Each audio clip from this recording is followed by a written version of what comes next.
Well, today I'm going to do some maintenance. Oh, bad. That's a bad echo in this little covered thing here. So we're in Colorado, just north of Denver. A little breezy, not too far from the highway, so hopefully the mic isn't picking that up. But yeah, it was really echoey in that little lean-to shaded area. Anyway, today's a maintenance day.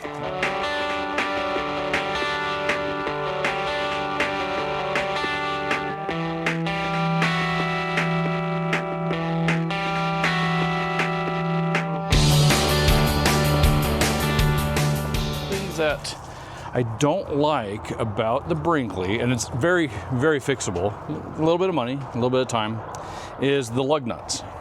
So currently on our wheels, this is what our lug nuts look like. Okay. Yes, I know they're dirty, so that's part of the project today, is get those cleaned up as well. And the other problem with those particular lug nuts is that they just have a casing on them. Well, if you're like me and like to use it with an impact driver, your lug nut will go from this to that in one or two uses. So that's a problem. So I did some research. Ooh, wow, and that's really, really shaded. So I did some research and I found a lug nut that is actually a solid lug nut, and so it doesn't have that casing around it and it won't break. So this is what I purchased. Again, we have a Brinkley G3250, and we have the 7-pound axles. And so these are solid metal. There is no fake casing around it.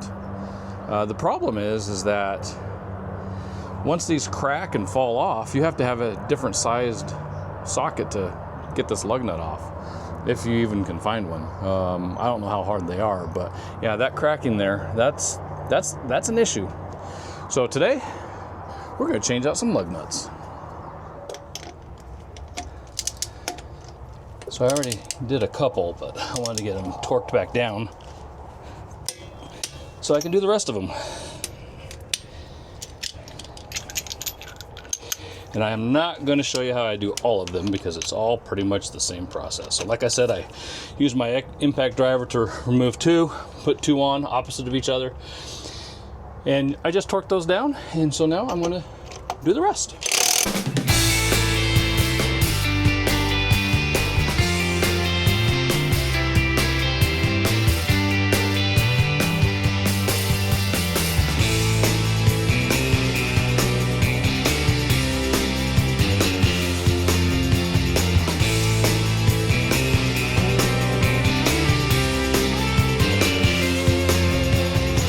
So anyway, I'll put a link in the description for the lug nuts that I purchased to replace these cheap coated ones. So anyway, hope that helps somebody. All right, I gotta do the water softener today too. Okay, these are the lug nuts that I bought. I actually got them on Amazon. Here is the label. And again, like I said, I'll put I'm throwing garbage all over. I'll put a link in the description below. I will be honest though, not that I'm not usually honest, but anyway, I did have to watch Amazon pretty closely to be able to get them. They were often out, and I just kept looking every few days, and finally they had some of them in stock, and so I ordered them because it's through, who are they? Revolution Supply, I believe. Coyote Premium Wheel Accessories. So, but like I said, I got them on Amazon. You can go to Coyote Accessories and find them there as well. I had to buy 2 boxes because there's 32 pieces in each box. Well, I have a triple axle. 32 would only take care of a tandem axle. So if you have a tandem axle, you only need 1 box. If you have a triple axle, you need 1 box plus more. I went ahead and just bought 2 boxes. So I wanted to share something real quick about the lug nuts. So I went through them, and 20% of my lug nuts, the old ones, that outer casing, 20% of them were cracked. So that was a total of 11 out of the what, the 46? There's 48, excuse me, 48. So yeah, 11 of them were cracked. So that's not very good odds, especially considering that I removed one tire, I think 3 or 4 times because I was having a brake issue. I got that fixed and haven't had to take it off again in a while.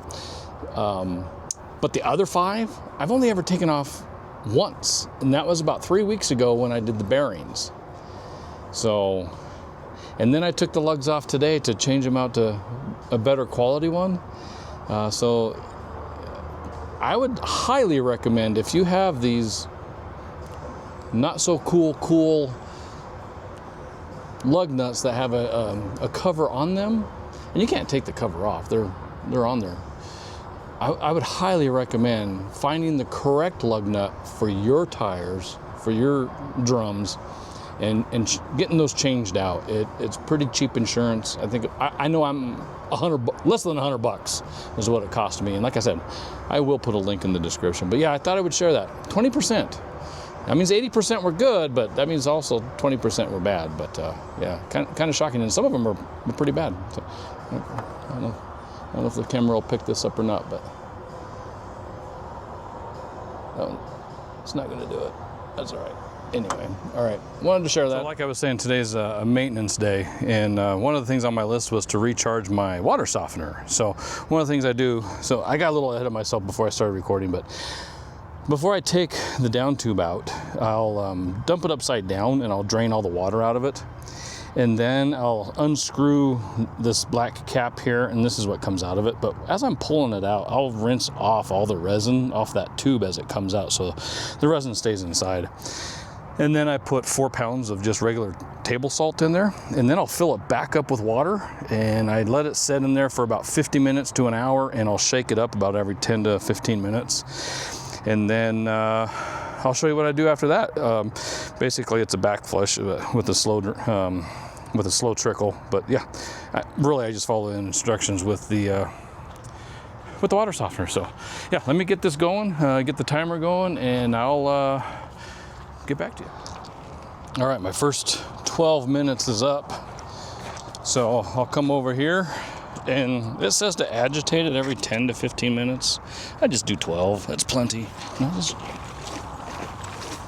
shake it up, and I'll reset my timer for another 12 minutes.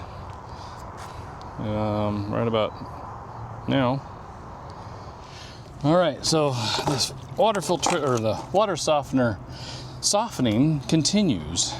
So I've agitated it for an hour off and on, or let it sit with the salt in there, agitated every 12 minutes or so. I think I've gone longer than an hour, but it is what it is. I'm gonna rinse these off real quick because very high salt concentration inside that bucket right now.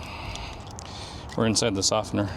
I do like to use a sacrificial hose to just to let it drain to a place where you're not worried about the grass or anything, because again, very high salt concentration in here.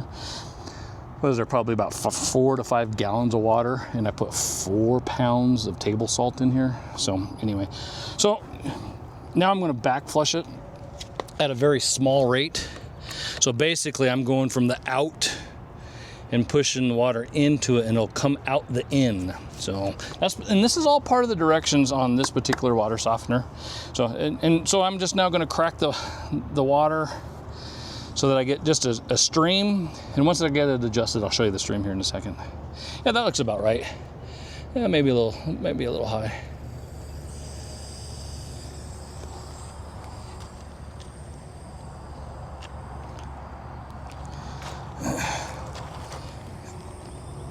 So yeah, that's what I'm looking at. Just, it says a pencil, about the size of a pencil.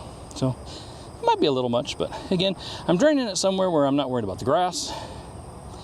So I'll do that for about 12 minutes or so. And then I'll put it on full power, full bore on the hose, and flush it for a couple more minutes. And then I'll taste the water, and if it still tastes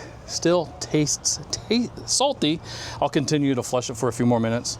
And then after I do all that, I'll hook the hose up, the fresh water, to the inlet, and I'll flush it a little bit more and make sure there's no salty residue taste. So then I put it back into the system. So anyway, that's how I recharge my water softener.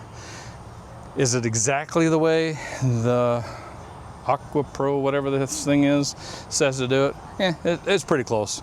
I've had good success with it. Water's pretty soft after I get done for 2 to 4 weeks, depending on where we're at. So I hope that was helpful for somebody. Let me know down below if you have a water softener and if you enjoy it as much as we do. We love it. And also, if you're considering one, let me know which ones you're looking at, and I'll let you know what we have. So anyway, I like ours, especially when you're down like in Arizona. But anyway, again, thanks for watching. Like, subscribe, share with your friends. All right, until next time.